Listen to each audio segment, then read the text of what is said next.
¿Esa diapositiva la vimos ayer? ¿O ahí nos quedamos?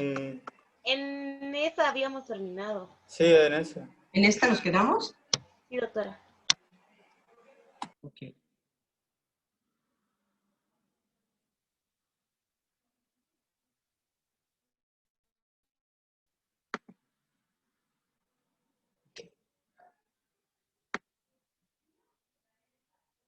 Perfecto.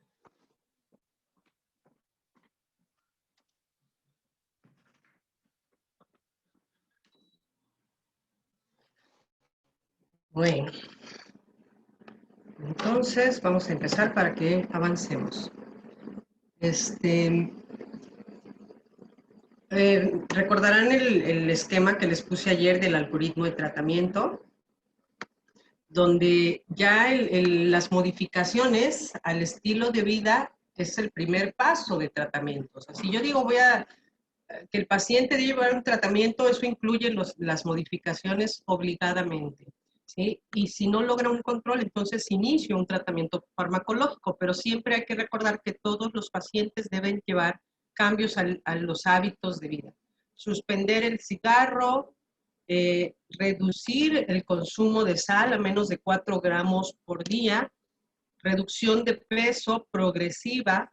El objetivo es reducir un 10% del peso total en un año para que no haya una descompensación, para que sea lenta y sea tolerada y sostenida, ¿no? Sobre todo que sea sostenida. Y la actividad física regular, donde hablamos de una actividad aeróbica moderada, de por lo menos 30 minutos, 5 días de la semana. El consumo de alcohol, reducirlo, aunque sabemos que aquellos que tienen antioxidantes, principalmente el vino tinto puro, porque hay vinos tintos que ya vienen endulzados, y esos ya no son útiles, ¿no? El vino tinto original, sin azúcares agregados, reduce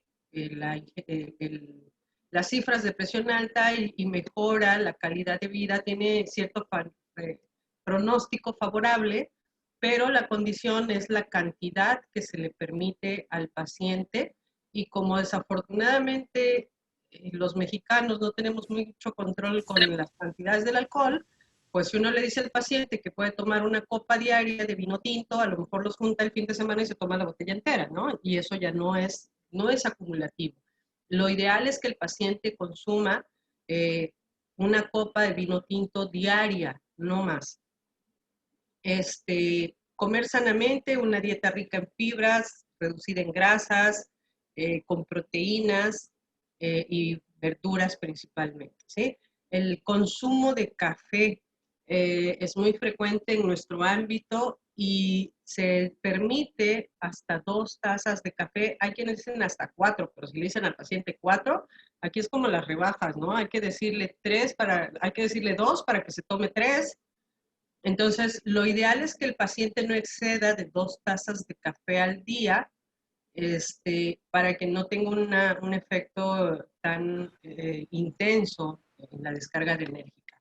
¿Sí? El control del estrés psicológico y físico, el buscar una forma de desestresarnos diariamente también es parte de la salud mental. La contaminación, obviamente, la contaminación ambiental, los ruidos, el tiempo, el estrés, nos va a afectar, hay que tratar de controlarlos. Y aunque las guías, obviamente las guías de manejo no avalan que la medicina tradicional tenga un valor, es algo que muy Doctora, se está trabando. arraigado en nuestra cultura. Ok, no podemos decirle al paciente que no haga uso de la medicina tradicional, pero debemos pedirle que, aunque él ingiera su té de alpiste, pues que siga tomando su tratamiento antihipertensivo. Hay que hacerle ver que pueden ser sumatorios los efectos, ¿no? Hay gente que dice, yo con esto me curo de la presión. Bueno, está bien, pero no suspende el fármaco. No deje de venir a la revisión, ¿sí? Y una vez que están bien arraigados las modificaciones al estilo de vida, entonces definimos quiénes requieren tratamiento farmacológico. Aquellos que están en un estadio 1 y no lograron un control, hay que iniciarle un tratamiento farmacológico. Si es que al mes de haber iniciado estos cambios no hay un control. O bien, si el paciente llega a un estadio o grado 2,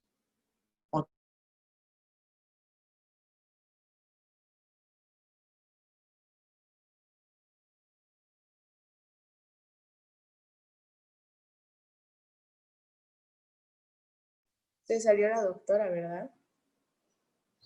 No se salió, dice que sigue, pero no sé qué onda.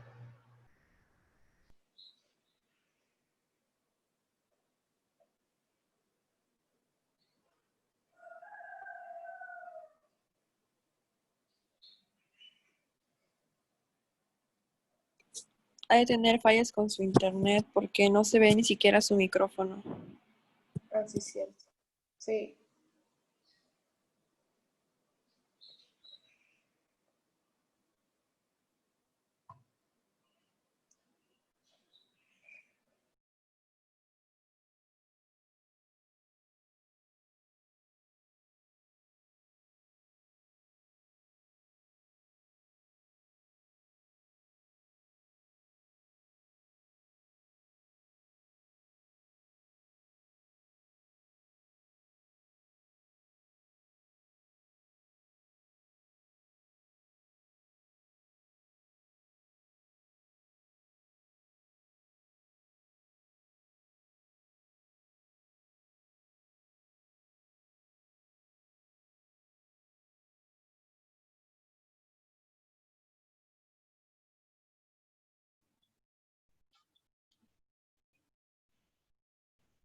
Y Victoria Torres tampoco prende la cámara.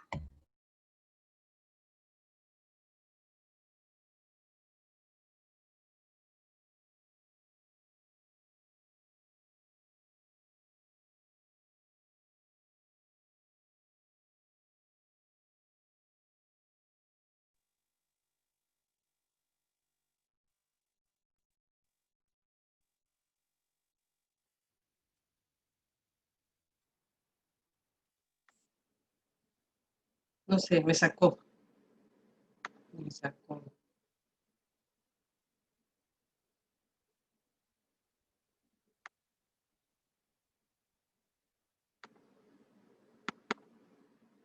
Bueno, ya estamos aquí otra vez.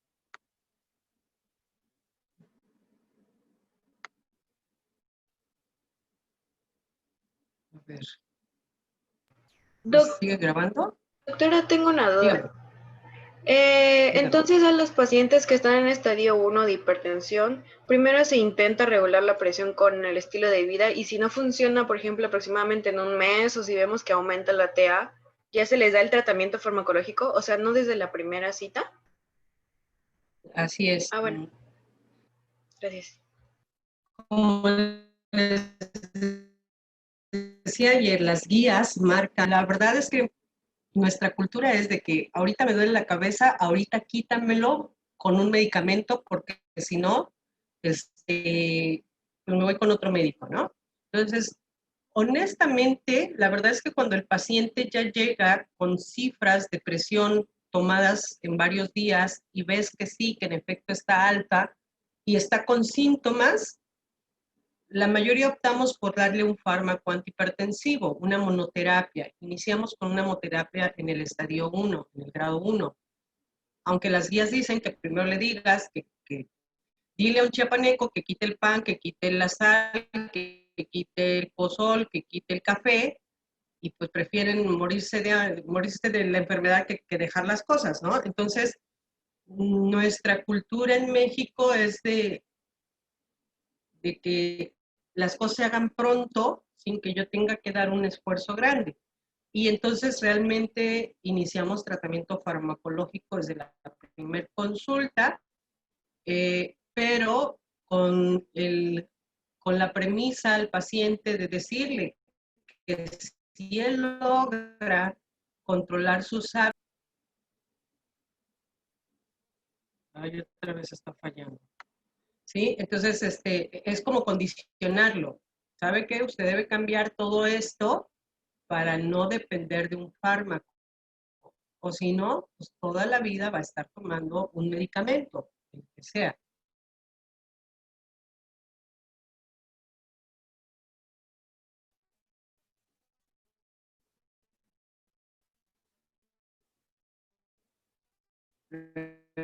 Bueno, así es como fomentarse en aquellos jóvenes que tienen una elevación moderada, aislada de la presión arterial sistólica. Es decir, si yo tengo 22 años y aparentemente soy una persona sana, pero me han detectado cifras de 135, 140 en forma aislada, debo modificar mis hábitos para no llegar a una hipertensión, ¿sí?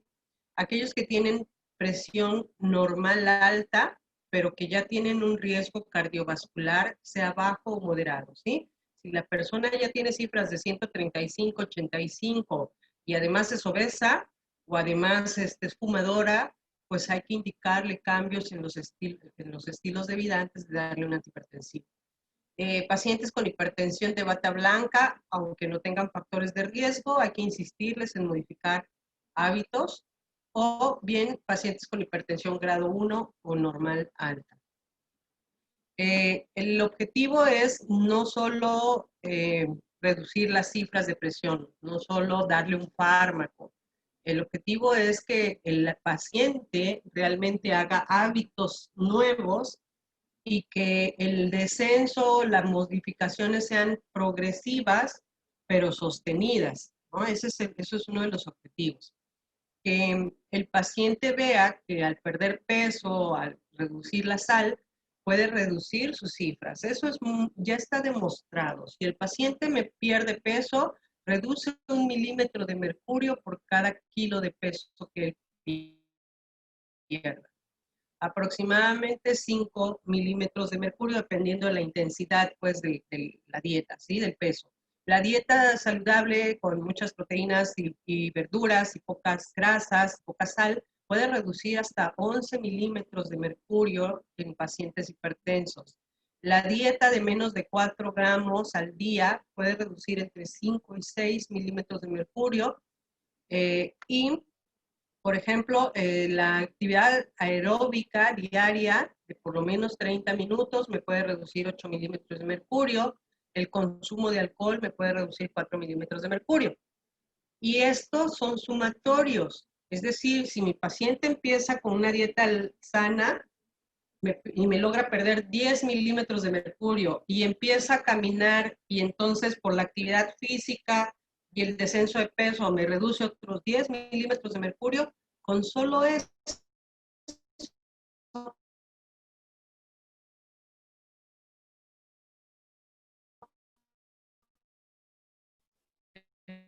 el paciente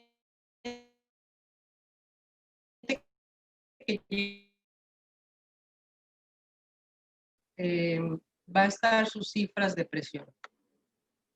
El problema es el apego. Bueno, y entonces cuando ya no logran, a pesar de los hábitos, no logran controlar su presión, tenemos a la mano un grupo de 5 fármacos. Diuréticos fueron los primeros que se estudiaron, betabloqueadores, calcioantagonistas, IECAS y ARAS. Todos estos son de elección, pueden ser de elección dependiendo del grupo de pacientes. Los ARAS son la barra azul, son los que mejor apego tienen porque tienen la facilidad de darse solo una vez al día. Entonces, para el paciente es más cómodo tomar una sola pastilla en la mañana para la hipertensión que tomar mañana, tarde y noche, ¿no? Que eso es otro punto muy importante para que tenga un buen efecto el tratamiento antihipertensivo. Esto del sistema renina-angiotensina-aldosterona es la base, acuérdense, se los dije desde el inicio, es la base para comprender dónde van a actuar nuestros fármacos y cuál es lo que van a hacer. El ciclo inicia en las células yuxtaglomerulares que liberan renina ante un estímulo de hipoperfusión o de hipotensión. La renina convierte el angiotensinógeno, que viene a nivel hepático, en angiotensina 1. Esta angiotensina 1, al pasar por pulmón y por efecto de la enzima convertidora de angiotensina, se convierte en angiotensina 2. Angiotensina 2 es el pilar principal por ser un vasoconstrictor potente y este va a actuar en diferentes sitios, tanto a nivel de hipófisis, a nivel suprarrenal, a nivel renal, y va a estimular diferentes sitios. En este caso activa la liberación de aldosterona, que va a retener sodio y va a eliminar potasio, y esto para incrementar el volumen circulante. También activa el centro de la sed a nivel hipofisiario para incrementar la ingesta de sed. A nivel renal,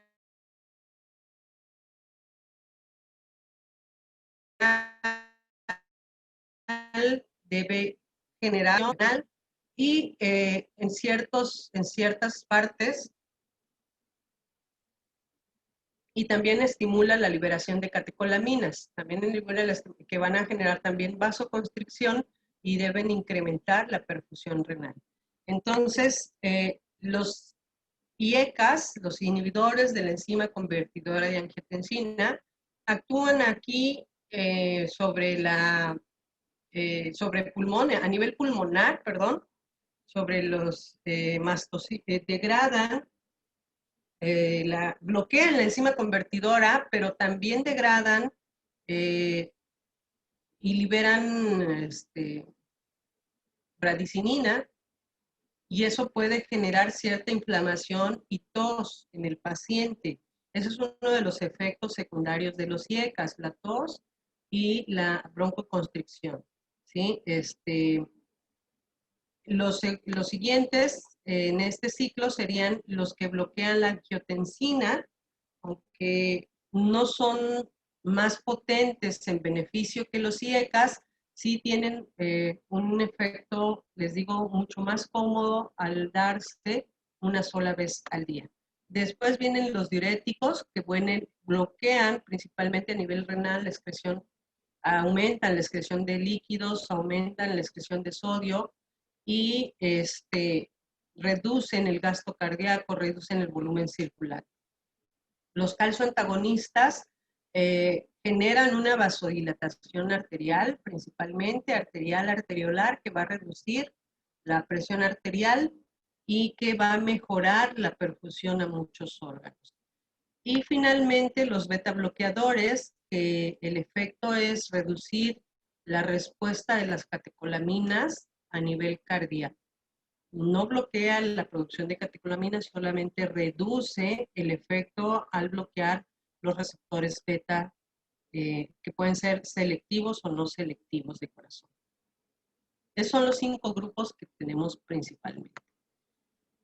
Los más, hace unos años, las guías americanas, el JNC, decía que los diuréticos debían ser la primera línea de manejo, que si un paciente llegaba con cifras de presión alta, lo primero que debíamos dar era un diurético, y después, si no se controlaba con eso, le podríamos agregar otro fármaco, ¿no? Eso ha cambiado.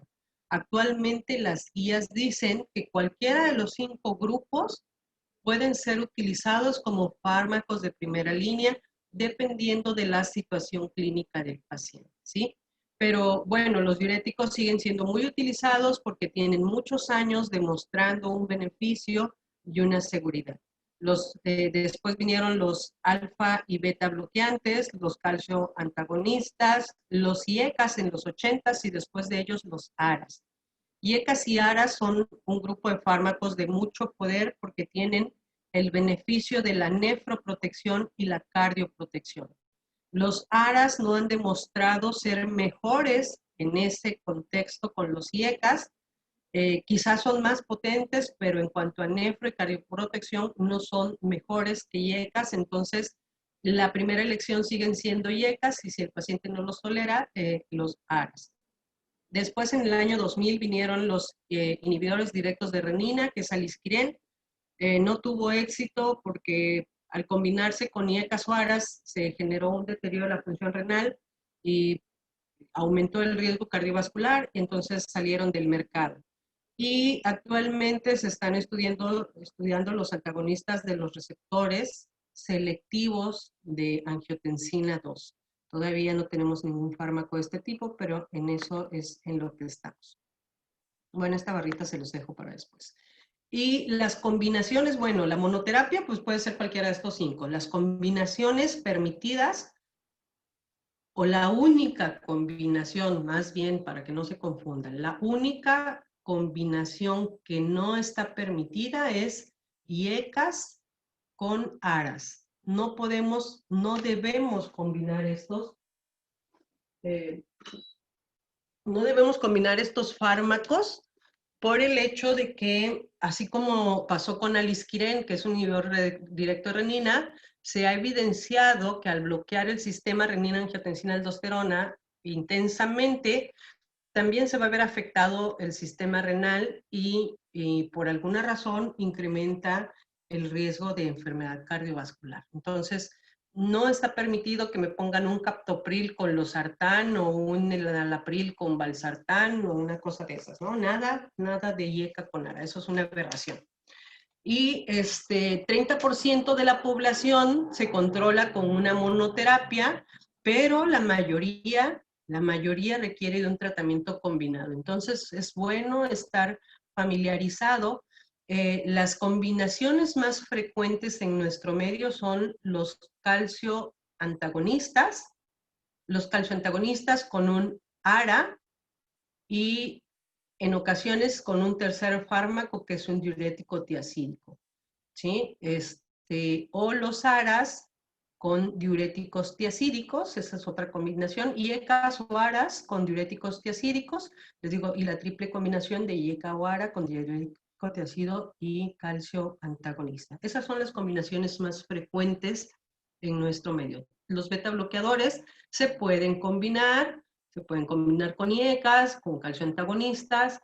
Los bloqueadores de aldosterona, ojo, generan hipercalemia, igual que los IECAs, entonces ahí hay no una contraindicación, pero sí un punto en especial que hay que vigilar, los electrolitos séricos. Doctora, dijo que los IECA generan aumento del potasio. Sí, los IECAs generan hipercalemia. Lo vamos a ver ahorita. Entonces, los diuréticos que fueron los primeros que se estuvieron utilizando tienen mucho peso por el tiempo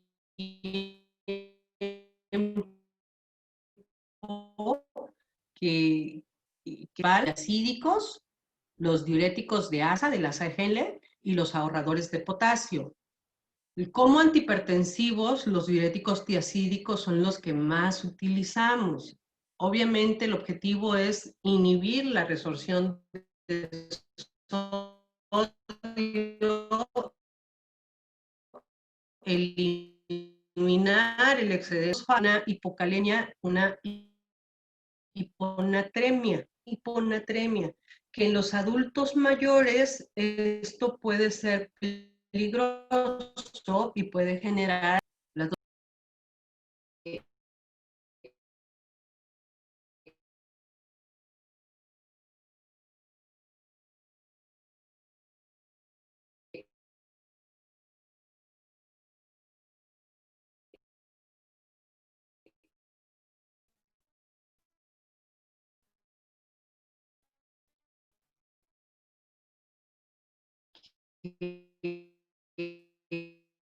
en México es la espironolactona. Entonces, hay de pronto combinaciones de ahorrador de potasio con diurético de asa. Y ahí tratamos de compensar un poco ese efecto Ujú. en los pacientes. Pero estos diuréticos también hay que estar vigilando los electrolitos, principalmente el potasio. No son la mejor opción en un paciente que tiene falla renal, por ejemplo, ¿sí? Por el riesgo de trastornos hidroelectrolíticos. Bueno, entonces de los diuréticos tenemos esta gama, hidroclorotiazida, donde la dosis tope es de 100 miligramos, pero casi nunca la utilizamos por el riesgo de diabetes, ¿sí? Casi nunca lo utilizamos a dosis de 100, cuando mucho 25. Las combinaciones que vienen de IECA o de ARA con diurético hidroclorotiazida, la mayoría viene con 12.5 miligramos. Entonces lo podemos dar en 2 dosis al día y llevarlo al máximo 25. Ojo, porque los diuréticos pues van a hacer al paciente orinar mucho. Idealmente los diuréticos los manejamos por la mañana para que el paciente orine durante el día, porque imagínense que a un abuelito con prostatismo le damos hidroclorotiazida, se le va a pasar orinando toda la tarde y toda la noche, ¿no? Entonces eso es algo que debemos ir adaptando a las condiciones de nuestros pacientes. Uno, lo manejamos por la mañana, de preferencia en pacientes que no tengan alteraciones en el chorro de orina o problemas vesicales o de próstata, por la incomodidad que puede generar. Y que si lo vamos a dar en pacientes con resistencia a la insulina, pues lo demos a una dosis baja. Clortalidona, la dosis tope es 50, habitualmente la utilizamos como máximo 25 miligramos igual. Furosemida como antihipertensivo, la dosis tope es de 40 miligramos, porque hay otras dosis para otras patologías, ¿sí? Bumetanida es otro diurético de ASA que tenemos disponible. Estos generan saturación de receptores, entonces tiene uno que estar cambiando de pronto el fármaco, porque si el paciente tiene todo el tiempo furosemida, va a llegar el momento en el que ya no va a tener efecto del fármaco y ya no va a orinar lo que orinaba al inicio, ¿sí? Entonces podemos alternar tiempo furosemida, un tiempo bumetanida si es necesario. La espironolactona puede darse hasta 100 miligramos por día. En esto sí no hay problemas de alteraciones en el metabolismo de la glucosa. La espironolactona es muy segura y actualmente en realidad se utiliza solo para pacientes con hipertensión resistente, ¿sí? Es el cuarto fármaco que se agrega a un paciente con sospecha de hipertensión resistente y hay que vigilar los niveles de potasio. Los IECAS, el otro grupo de antihipertensivos que son de primera elección en los pacientes con diabetes, en los pacientes con ciertos problemas renales, ¿sí? O insuficiencia cardíaca, porque han evidenciado que al inhibir el sistema renina-angiotensina-aldosterona, reducen la progresión del daño en corazón, en riñón, y entonces se consideran nefro y cardioprotectores. Entonces son de primera elección en aquellos pacientes que además de la hipertensión tienen otros factores que podrían agravar estos daños, ¿no? Diabéticos, insuficiencia cardíaca y diabéticos con nefropatía, pero hasta un estadio 3. ¿Por qué? Porque tiene el efecto de generar hipercalemia. Y en los pacientes con enfermedad renal crónica también existe la hipercalemia por la misma enfermedad. Entonces, si damos IECAS en un paciente que ya está en un estadio 4 o 5, el riesgo de hipercalemia es muy alto. Otro efecto secundario que tiene, como les decía, al pasar por pulmón genera bradicinina, libera bradicinina y entonces puede generar broncoespasmo, irritación, tos a nivel pulmonar. Entonces se debe dar con cuidado en pacientes que tienen hiperactividad bronquial o que tienen asma. No está contraindicado en absoluto, pero hay que darlos con cuidados en ellos, ¿sí? Y con los ahorradores de potasio, pues al generar hipercalemia y aunado a ahorradores de potasio, pues con más razón hay que vigilar este efecto. Priles, todos los priles que existen en México, tenemos benacepril combinado con un calcio antagonista, tenemos captopril al alcance de todos, tenemos enalapril, lisinopril, perindopril, ramipril, y este último, ay, me tapa la pantalla, también lo tenemos en México. Trandolapril lo tenemos combinado también con un calcio antagonista, solo no lo hay, pero lo tenemos. Todos estos priles, los de última generación, tienen el beneficio de una sola dosis al día, como puede ser lisinopril, perindopril en México. Todos los demás se dan en 2 dosis al día, inclusive captopril, que tiene una vida media corta, se debe dar 3 dosis al día, mañana, tarde y noche. Es decir, que si ustedes ven un paciente con captopril una vez al día, no le están ayudando en absolutamente nada, porque ese paciente está quedando desprotegido para la tarde y noche. Claro, en la mañana cuando se toma el antihipertensivo le va a ayudar, pero para la tarde y noche ya no tendrá efecto y podrá estar haciendo cifras de presión alta. Las dosis tope aquí están, se las dejo para que las revisen de una por una y se las aprendan. Obviamente los que tenemos más al alcance, uno es captopril, enalapril y ramipril. Son los 3 que pueden encontrar en cualquier lado y que frecuentemente pueden tener sus pacientes, ¿sí? Entonces, por ejemplo, captopril, la dosis tope es de 150 miligramos al día. Es decir, que un paciente para controlar la hipertensión en un sitio donde solo tienen acceso al captopril, pues lo ideal sería dar entre 25 y 50 miligramos máximo cada 8 horas. ¿Sí? Cada 8 horas y vigilar las cifras. En el april es el siguiente más frecuente, es máximo 40 miligramos al día. A la dosis habitual son 20 miligramos, 10 miligramos cada 12 horas, pero pueden dar hasta 40. Los ARA2 son como la continuidad de los IECAS. También tienen un efecto cardio y nefroprotector, no mayor que el que tienen los IECAS. El beneficio de los ARAs es que son algunos más potentes y 2 que tienen una sola toma al día, que eso contra los IECAS pues es mucho más aceptado por los pacientes. Inhiben los receptores de angiotensina 1, generan vasodilatación, a diferencia de los IECAS no tienen un metabolismo pulmonar, entonces no están asociados con tos, no están asociados con hipercalemia, eso les permite que debido a la nefroprotección que tienen, sean utilizados en cualquier etapa de la enfermedad renal, en pacientes diabéticos, en pacientes con insuficiencia cardíaca, porque al igual que los IECA son cardio y nefroprotectores. ¿Sí? Ese es un beneficio muy grande para los ARAs. El problema de los ARAs es el costo, ¿no? No todos los pacientes pueden sostener el costo y no en todas las instituciones públicas los hay.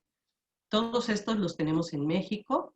Vean ustedes que la mayoría tiene una posología de una sola vez al día, WINDI, y solamente los sartán y eprosartán están indicados inclusive 2 veces al día porque su vida media es un poco corta, ¿sí? Lo ideal para los sartán es darlo 2 veces al día para tener una protección mañana y noche. Algo que desafortunadamente sucede con todos los antihipertensivos es que estas dosis máximas comentadas son en base a los fármacos originales, ¿sí? Se supone que si yo le doy más de 80 miligramos de telmisartán a mi paciente, no va a reducir más su cifra. Ya no va a haber más reducción aunque yo le dé 2 o 3 tabletas. Eso es con los fármacos originales. Con los genéricos o los similares, tristemente con los similares no hay una bioequivalencia. No tienen la misma potencia los genéricos y los similares que el original, ¿sí? Que en nuestro medio pues se hace mucho uso por el costo, pero verán ustedes que cuando el paciente toma un fármaco similar, pues sí, a veces duplicamos estas dosis porque es muy evidente que con 80 miligramos de un original contra un similar o un genérico, no logramos llegar al mismo efecto, ¿sí? Entonces, en ocasiones duplicamos las dosis cuando el paciente está tomando un fármaco similar. que no debería ser, pero bueno, eso es medicina basada en la existencia. ¿Sí?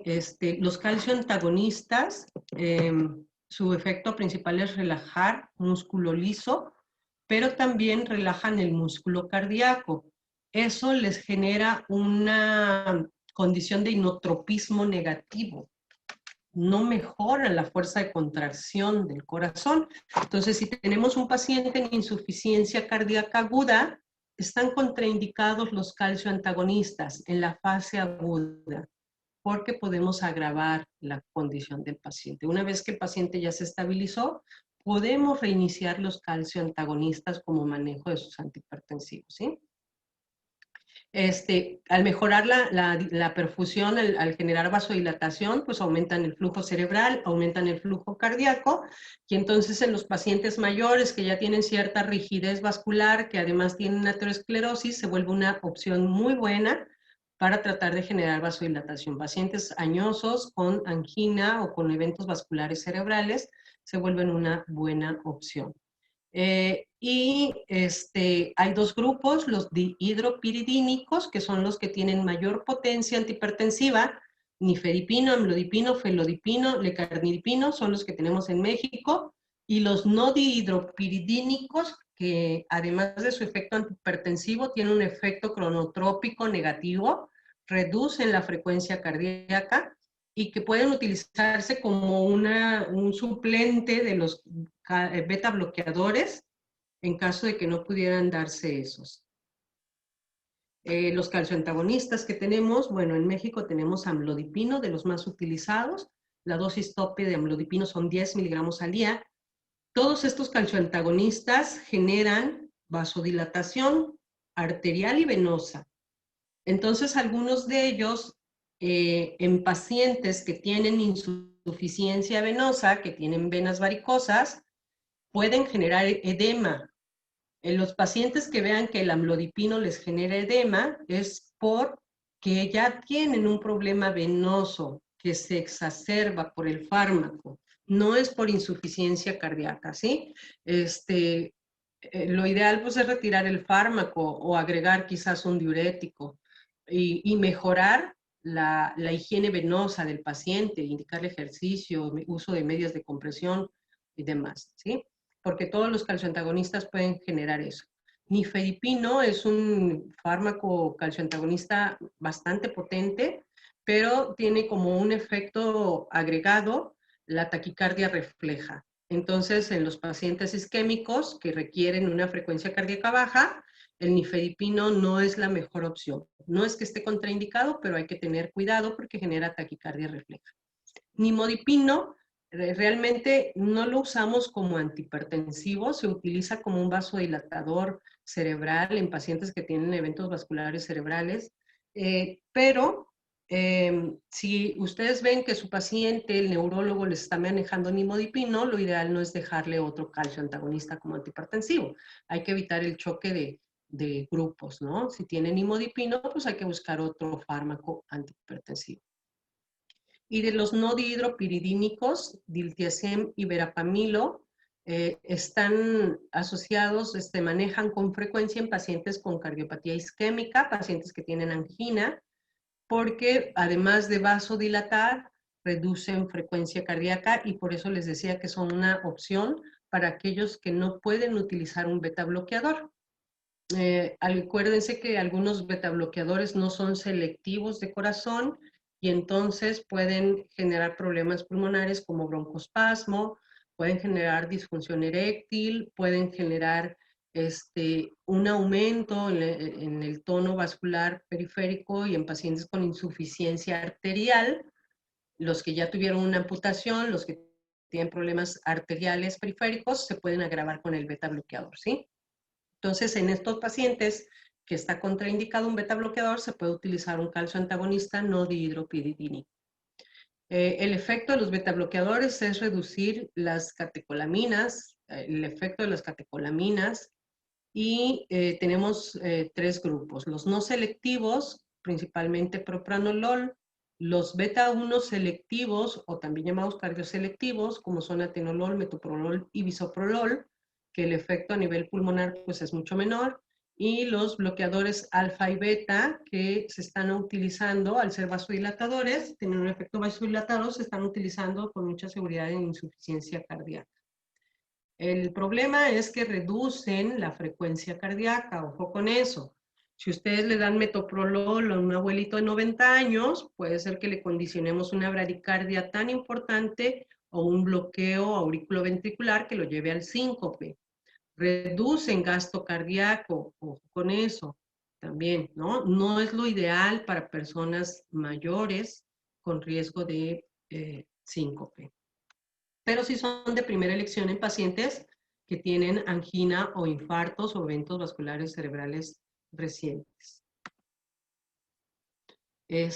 Atenolol, la dosis tope es de 100 miligramos, se puede dar 1 o 2 veces al día. Bisoprolol es hasta 20 miligramos, una vez al día. Metoprolol, la dosis es variante, aquí manejan 200, pero llegamos a ver hasta 300 miligramos, 1, 2 o 3 veces al día. El carvedilol y el nebivolol son fármacos que se están utilizando para insuficiencia cardíaca actualmente, ¿sí? El inhibidor de renina que salió hace, creo que 10 o 15 o 20 años, ya no sé hace cuánto, Alisquiren se esperaba demasiado de él, ¿no? Al pensar que se bloqueara la renina a nivel renal, pensábamos que íbamos a bloquear el sistema renina-angiotensina-aldosterona completamente y que sería la panacea, pero pues resulta que renina no solo se produce en riñón, entonces no se pudo bloquear el total de la renina, no fue tan potente su efecto y tampoco fue tan benéfico. Entonces demostró en un seguimiento de los pacientes que estuvieron con Alisquiren que incrementaba inclusive el riesgo de muerte cardiovascular y se eliminó del mercado. Lo van a oír por allí porque fue un fármaco que tuvo mucho auge, pero al final de cuentas se sacó del mercado. Los alfa-1 bloqueadores no son fármacos de primera elección, más que para pacientes que tienen una hipertensión de difícil control, una hipertensión resistente. El único fármaco que tenemos en México es el Prazosin, y básicamente lo utilizamos en pacientes con falla renal, con enfermedad renal crónica, que hacen hipertensiones secundarias y difíciles de controlar. El único inconveniente de estos alfa-1 bloqueadores es el hecho de que generan hipotensión arterial renal relacionada a las primeras dosis. Entonces, el paciente cuando empieza a tomar Prazosin tiene descensos drásticos de presión en las primeras 3 dosis. Lo ideal es muchas veces iniciamos el tratamiento farmacológico por la noche para que esa hipotensión arterial, pues el paciente no la sienta estando acostado, ¿sí? Si no, va a estar con mareos frecuentes por hipotensión arterial. La mayoría de las veces es transitoria y se tolera, pero es una condición agregada, ¿sí? Los agonistas centrales adrenérgicos, los alfa-agonistas, metildopa y clonidina son los fármacos, principalmente metildopa es el antihipertensivo que utilizamos en el embarazo, puesto que IECAS y ARAS están contraindicados porque generan efectos no deseados en el feto. Los otros antihipertensivos se han limitado solamente beta bloqueadores, sobre todo los no selectivos, como puede ser el propranolol, se pueden mantener en la paciente embarazada. Muchas veces se dan para taquiarritmias, entonces los beta bloqueadores se pueden mantener, pero no son suficientes para controlar la presión, ¿no? Entonces metildopa es el fármaco antihipertensivo con el que casi siempre manejamos a las embarazadas. La dosis en la que viene la alfa-metildopa es de 500 miligramos, la tableta, pero se puede llevar hasta 3 gramos por día en una posología de 2 o 3 veces al día. Los vasodilatadores arteriales directos, hidralazina, es el único que tenemos para uso intravenoso, que se utiliza en las unidades de terapia intensiva para las crisis hipertensivas. Bueno, eso es de uso hospitalario exclusivamente. Y el minoxidil, que seguramente por allí han oído de los estos productos mágicos para el crecimiento del cabello. Bueno, minoxidil es un antihipertensivo. Inicialmente es un antihipertensivo con un efecto secundario que es el hirsutismo. Entonces se utiliza en fórmulas de champús y cremas para uso tópico, para que les crezca el cabello, pero genera un efecto hipotensor. Entonces hay pacientes, a mí me han llegado pacientes que tienen, pues que ya no tienen cabello, que tienen alopecia y que entonces utilizan el minoxidil y se andan hipotensando, mareando por el efecto secundario de este fármaco. No es frecuente, pero téngalo siempre en mente. El minoxidil es un hipotensor. Entonces, al ir combinando estos fármacos, lo que buscamos es reducir la presión arterial y reducir los eventos cardiovasculares. Al reducir 10 milímetros de mercurio en la sistólica y 5 en la diastólica, me reduce un 15% la mortalidad cardiovascular. En especial para eventos vasculares cerebrales me reduce un 20%, 35% de complicaciones cardiovasculares y hasta un 40% la insuficiencia cardíaca. Es importante entonces insistirle al paciente un apego al tratamiento, una vigilancia de sus cifras y la conciencia del médico de reducir las cifras de presión lo más posible, lo más tolerado posible, ¿sí? Las metas son reducir la presión arterial a menos de 140/90. Si el paciente es un paciente joven, lo que tolere de reducción es bueno. 110, 120, 70 son cifras muy buenas si el paciente es joven. Si el paciente es mayor de 65 años, bueno, el ideal es menos de 140/90, pero si está en un estado de fragilidad, pues podemos permitir que esté en 140 y hasta 150. Si el paciente tiene 65 años y es joven, y es activo y está en condiciones óptimas, entonces hay que tratar de llevarlo por lo menos a 130/80 sin bajar de 120/70. ¿Sí? Y el manejo, la evolución es idealmente, pues regresamos a lo que dicen las guías. Las guías dicen, determinas que el paciente es hipertenso, que está en un grado 1, iníciale modificaciones al estilo de vida. Vigílalo por un mes con sus modificaciones. Si no logra controlar su presión arterial, iníciale un fármaco de monoterapia en un grado 1. Si el paciente te llega a la consulta y es un grado 2 de hipertensión, iníciale una terapia combinada. Los fármacos que tú consideres para ese paciente y vigílalo en cuanto a las cifras, ¿sí? La realidad es que la mayoría de las veces iniciamos el tratamiento farmacológico desde la primera consulta, pero una vez que logramos estabilizar las cifras de presión del paciente, la revisión es por lo menos cada 3 meses, la revisión es cada 3 meses y después por lo menos una vez al año el paciente debe hacerse todos los estudios basales, laboratorios, electro, radiografía de tórax para evaluar su condición y el riesgo de un daño a órgano blanco. Bueno, nos vamos a quedar aquí. ¿Sí? ¿Dudas? ¿Comentarios?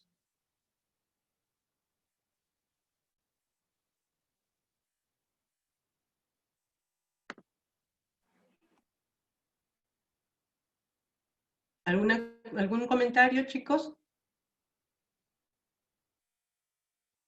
¿No? ¿Todo les queda claro? Bueno. Hoy es viernes, a las 10 me reúno con los chicos de clínicas, por favor. El lunes, tentativamente, está el examen. Sigo con problemas en la plataforma. Doctora, dígame. Varios maestros también tienen problemas con la plataforma. Entonces, por ejemplo, no es tan necesario que haga el examen ahí. Pues Por sí, si no puede eso es subir algo las preguntas. Eso es algo que creo que muchos estamos dándonos cuenta, ¿no? Estamos tratando, como catedráticos, estamos tratando de obedecer